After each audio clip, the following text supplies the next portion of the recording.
ایک بات تو یہ نوٹ کر لیں اپنی حقیقت پہ کہ ہم وہ نہیں ہیں جو کہ نظر آ رہے ہیں۔ یہ ایک بہت بڑا دھوکہ لگ گیا ہے کہ میں تو یہی ہوں بس۔ ہم وہ نہیں ہیں جو کہ نظر آ رہے ہیں، ہم وہ ہیں جو کہ نظر نہیں آ رہے۔ اور وہ نور ہے، ایک راز ہے۔ الانسان سری و انا سرہ، حدیث قدسی ہے۔ انسان میرا راز ہے اور میں اس کا راز ہوں۔ وہ شاعر نے کہا ہے، اچھا کہا ہے، گر نبودے ذات حق اندر وجود، آب و گل را کیم الگ کر دے سجود۔ اے انسان، تم میں اگر ذات حق نہ ہوتی تو یہ سجدہ ملائکہ اور یہ کائنات تمہیں سجدہ کیسے کرتے؟ مسجود ملائکہ ہے نا، حکم نہیں دیا اللہ نے، اسجدوا لآدم۔ اللہ اکبر اللہ اکبر اللہ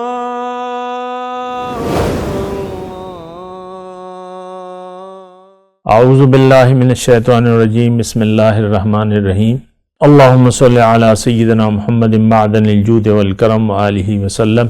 سامعین و ناظرین اکرام، السلام علیکم ورحمۃ اللہ وبرکاتہ۔ آج کا ہمارا موضوع یہ ہے کہ اسلام کی حقیقت۔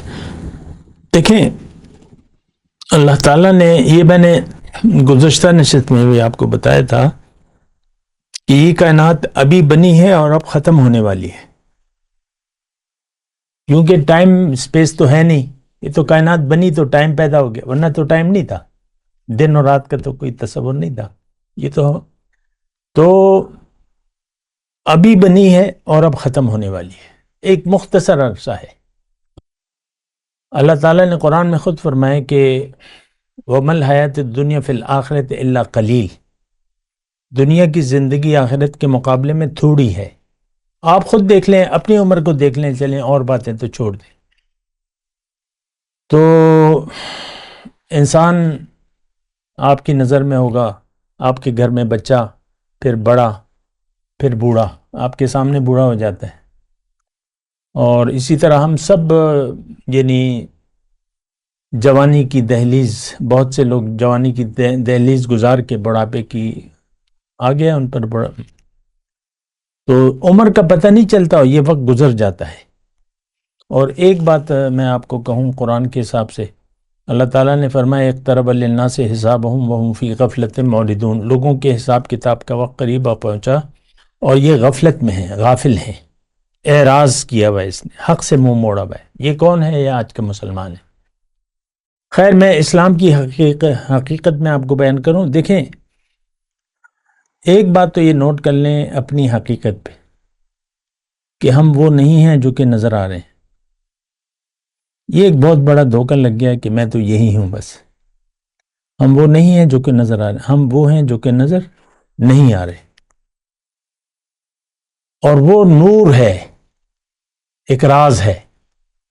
الانسان سری و انا سرہ، حدیث قدسی ہے۔ انسان میرا راز ہے اور میں اس کا راز ہوں۔ وہ شاعر نے کہا ہے، اچھا کہا ہے، گر نبودے ذات حق اندر وجود، آب و گل را کیم الگ کر دے سجود۔ اے انسان، تم میں اگر ذات حق نہ ہوتی تو یہ سجدہ ملائکہ اور یہ کائنات تمہیں سجدہ کیسے کرتے؟ مسجود ملائکہ ہے نا، حکم نہیں دیا اللہ نے، اسجدوا لآدم۔ تو وہ ایک راز ہے۔ اب وہ اس کی حقیقت، ہم تو ظاہر ہے کہ ہمارے پاس جو عقل ہے وہ تو محدود ہے، ہم اس کی حقیقت یہاں پہ نہیں جان سکتے، لیکن ہے، کیونکہ اللہ تعالیٰ نے فرمایا، فرشتوں کو جب حکم دے رہا تھا سجدے کا، تو اللہ نے فرمایا کہ جب میں اس کا ظاہر قالب برابر کر دوں، جسم وغیرہ، اور اس میں اپنی روح پھونکوں، تو تب تم نے اس کو سجدہ کرنا ہے۔ وَنَفَخْتُ فِيهِ مِن رُوحِي، اپنی روح پھونکوں۔ تو اسلام کی حقیقت کے میں بارے میں بتا رہا تھا، اور میں ایک بات میں آپ کو یہ کہنا چاہتا ہوں کہ ہماری یہ زندگی عام حیوانات کی زندگی کی طرح نہیں ہے، بہت مختلف ہے۔ کل میں ایک آوارہ کتے ہوتے ہیں، راستے میں مل جاتے ہیں، ایک کتا ہانپ رہا تھا، تو کتے کے ہانپنے کی مثال میں دیکھ رہا یار یہ کتے میں اور مجھ میں کیا فرق ہے؟ تو کتے کا تو کوئی اور مقصد ہے نہیں، لیکن میری تو حقیقت ہی مختلف ہے کتے سے. تو انسان یا کتا بن کے زندگی گزارے گا یا انسان بن کے زندگی گزارے گا. ہم سب دنیا کے کتے ہیں،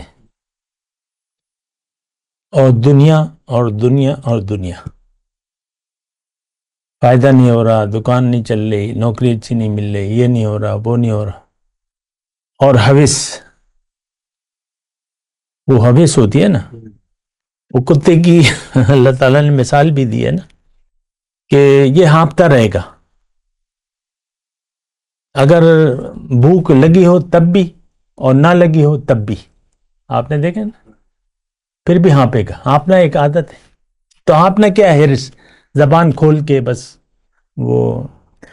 تو خیر میں اسلام کی بات کر رہا ہوں، میں یہ کوشش کر رہا ہوں کہ آپ جانیں کہ بھئی ہم کون ہیں. ہمیں اللہ تعالیٰ، ہم انسان کا راز ہیں. اللہ تعالیٰ نے ہمیں اپنے لیے بنایا ہے اور دنیا کے لیے نہیں بنایا. اگر ہماری توجہ دنیا کی طرف ہو گئی تو پھر آپ یقین کر لیں کہ آپ کی حالت آخرت میں جو بری ہوگی سو ہوگی. دنیا میں بھی آپ اچھی زندگی نہیں گزار سکتے، پریشان ہوں گے، بدحال زندگی گزاریں گے. آپ دیکھ لیں، آپ اپنے ادھر ادھر دیکھ لیں اور اپنے بوڑھوں کی حالت دیکھ لیں، جو آپ کے لیڈران ہیں، جو وہ ایک جلن ہے ان کے، دنیا کی ایک جلن ہے. امریکہ کے صدر ٹرمپ کو دیکھ لیں، اس کی باڈی لینگویج کیا ہے. اپنے لیڈرانوں کو دیکھ لیں، سب دنیا کی سوچ ہے. تو یہ ایک بہت بڑی ایک کوتاہی ہے جو ہم کر رہے ہیں. بہرحال دیکھیں، ایک بات جو سوال یہ آیا ہے کہ بھئی کیا رویہ کیا ہونا چاہیے.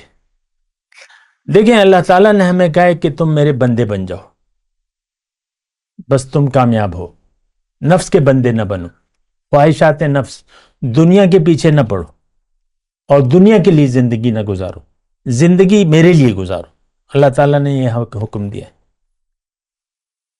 وَقَضَىٰ رَبُّكَ أَلَّا تَعْبُدُوا إِلَّا إِيَّاهُ، رب کا یہ قطعی فیصلہ ہے کہ اس کے علاوہ کسی کی بندگی نہیں کرنی. انسان اللہ کا بندہ نہیں بن سکتا جب تک وہ اللہ کو منزل نہ بنا لے. اور عبادت سے یہ اپنے کمال کو حاصل کرے گا. عبادت کیا ہے؟ اطاعت، بندگی، ہر معاملے میں. بندگی کیا ہے کہ دیکھیں، عبادت یہ تو ہمیں معلوم ہے، اللہ تعالیٰ نے قرآن میں فرمایا ما خلقت الجن والانس الا لیعبدون. اور تمام پیغمبران جو آئے پہلی بات تو انہوں نے کہ بھئی اللہ کی بندگی کرو. اللہ کی بندگی ہوگی کیسے؟ اپنے آپ کو پہلے پہچانے. صرف پہچان کی بات نہیں ہے، یقین کریں اور پھر اللہ کو منزل بنائیں. جینا اپنے اللہ کے لیے، دنیا کی طرف رخ نہیں کرنا، دنیا کو منزل نہیں بنانا، دنیا کو مدعا نہیں بنانا، ورنہ دنیا میں آپ ایک بری زندگی گزاریں. تو رخ اللہ کی طرف، اللہ منزل، آخرت کا معاملہ، ترجیح. ہم جو کام کر رہے ہیں یہ ان سب کا نتیجہ جو ہے یہ آخرت پر پڑے گا. انسان کا جو بھی لمحات گزر رہے ہیں، یہ بس ذرا بات نوٹ کر لیں، ہم جو بھی زندگی گزار رہے ہیں اچھی یا بری، اس کا تعلق یعنی اس کا نتیجہ پہلے تو آپ کے دل پر ابھی پڑ رہا ہے. داغ پڑ رہے ہیں سفید یا کالے، حدیث ہے آپ نے سنی ہوگی. تو آپ جو بھی زندگی گزار رہے ہیں، جو بھی سوچ ہے، جو بھی رویہ ہے، اس کا اثر آپ کے دل پر ابھی پڑ رہا ہے. نتائج مرتب ہو رہے ہیں. اچھا، تو اسی طرح اگر اچھی سوچ ہے، اچھی سوچ سے صحیح یقین اور اچھی سوچ سے اچھا عمل پیدا ہوتا ہے. مطلب میں یہ ایک ترتیب سے اگر بات کہوں تو یہ ہے کہ اگر آپ کو یقین حاصل ہو گیا اپنے آپ کا، آخرت کو ترجیح بنا لیا اور اللہ کو منزل بنا لیا، آخرت ترجیح ٹھہری اور اللہ کی رضا آپ کے لیے مقدم ٹھہری، تو ہر کام میں اب آپ اللہ کی رضا کو مد نظر رکھیں گے. اب اس میں فرق نہیں ہے، ٹھیک ہے جہتے ہیں، کبھی آپ روزی کمائیں گے اپنے لیے، نوکری کریں گے، کاروبار کریں گے، نوکری کریں گے، یہ بھی اللہ کی رضا ہے، اللہ کا حکم ہے. اللہ کے نبی نے فرمایا کہ سچا تاجر قیامت کے دن انبیاء کے ساتھ اٹھایا جائے گا. سچا تاجر انبیاء کے ساتھ. آپ نے کاروبار کیا ہے، آپ تجارت کر رہے ہیں، خرید و فروخت کر رہے ہیں، سبزی بیچ رہے ہیں، فروٹ بیچ رہے ہیں، جو بھی ہے، نوکری کر رہے ہیں، وہ بھی رزق حلال ہے، تو کوئی ایسی بات نہیں ہے. وآخر دعوانا ان الحمدللہ رب العالمین. مولایا صلی وسلم دائما ابدا على حبيبك خير الخلق كلهم